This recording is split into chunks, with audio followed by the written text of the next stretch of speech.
Hey everybody, Ryan here from Rhino Hockey Channel. Alright, gonna be going over the Minnesota Wild's season review. Team that, in my personal opinion, overperformed, but they looked a very good team this year. So, understandable how they overperformed. Alright, if you haven't done so already, hit that subscribe button, hit that like button, hit that notification bell. Make sure to let me know in the comments what you think of the video, what you think of the Minnesota Wild this season, and what do you think they'll be doing next year. Or next season in about 2 months. Let me know. Alright, let's get started.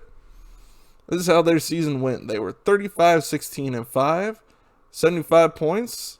Finished tied for 8th. They lost to Vegas in round 1 in a awesome 7-game series. It was a really good series. If you didn't watch it, you missed out.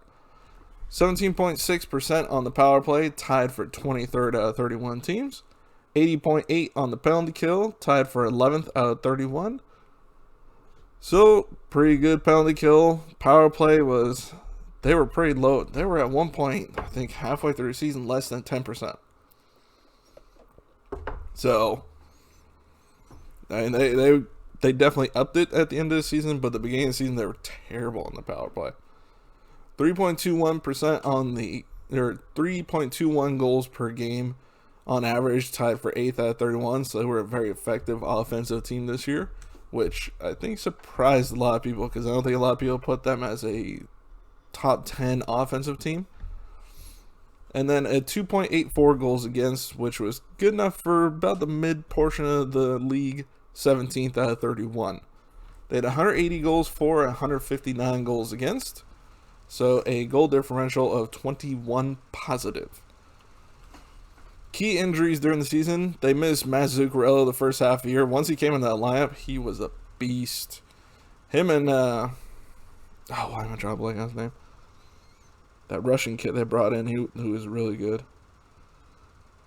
I can't remember his name now. He's in the RFA list. I'll remember that. I'm sorry, I can't remember right now. Marcus Felino, that one hurt because he had a very good season. I think that was the best season for Marcus Felino in his entire career. He had an amazing year. And then Marcus Johansson missed quite a bit of the year. He was alright when he returned to the lineup, but he's gone now, so on to another team. There we go. Upcoming UFAs. You had Nick Bonino, who signed with San Jose. I still think it was dumb to let Bonino go. He's a very good third-line center. Or fourth line if you want him there, and he can fill into second line if you absolutely need him to.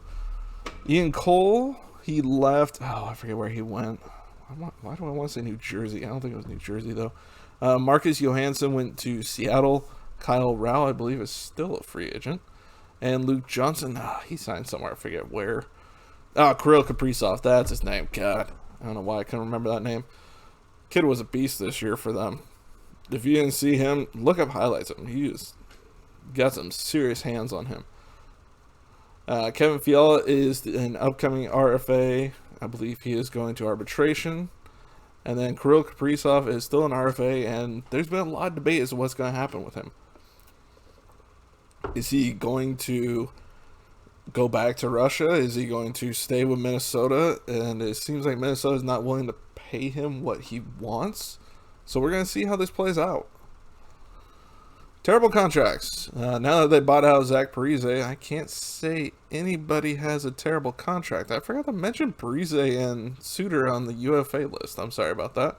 Parise is still unsigned, supposedly, quote unquote. He has a contract with the Islanders, but they're waiting to sign an RFA or two before they sign him officially. Same with Casey Zizekas. Ryan Suter went to Dallas. I still was shocked that they bought out Suter. Parise, I understand, but Suter, he was a very solid defender for him and had a very good season, so I was surprised they bought him out, but hey, it is what it is. It's a business. Who wants out? I can't say anyone necessarily wants out. I mean, a lot of people in the hockey league in the NHL are from Minnesota if they're American. A lot of them, I'd say a good chunk of them, at least probably a third of them, either are from Minnesota or played for the University of Minnesota. So it's a very popular hockey state, so it's not surprising nobody wants out. And a lot of people actually do want to play there. and now they're a good team again, maybe more will want to play there. So, I mean, it's hard to want to play for a bad team, but good to see them being on the winning side again. So, we'll see how this keeps going forward from here. Top scorer and top goalie, Kirill Kaprisov had 27 goals, 24 assists for 51 points. Amazing rookie year, at least by today's standards. I mean, yeah, it's not breaking Solani's 132-point rookie season, but he also was about 26, I think, when he did that. And also, it was a different league at that time. So, 27 goals and 24 assists in this day and age is a very good season. Cam Talbot was their top goalie, 19-8-5, 915 save percentage, and 2.63 goals against average. And I'm going to say this again. How the hell did Seattle not take Kaapo Kähkönen from this team? I saw him there. I don't think anybody didn't have him being picked from this team in their drafts. I mean, maybe some people chose Carson Soucy, which I believe is who they actually ended up picking, but I don't know. I would have picked Kähkönen, a good young goalie like that. I would have taken him 100%. But either way, I can see why they left him available, because they ended up trading down, I believe it was. No, trading up and getting Jesper Wallstedt. Supposedly the best goalie in this draft. He was supposed to be picked in the supposedly the high top 10s.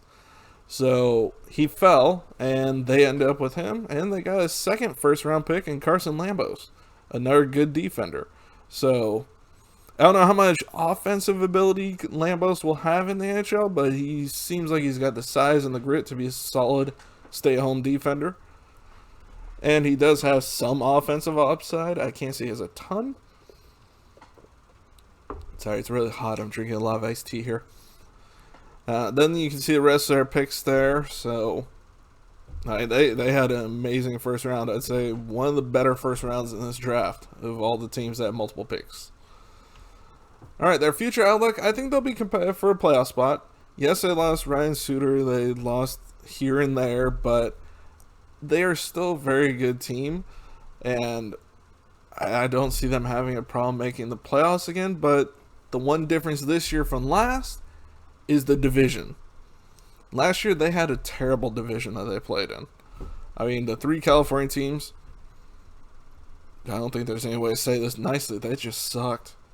And one of those was my favorite team, so I'm not being mean to the other two because I'm being mean to my own too.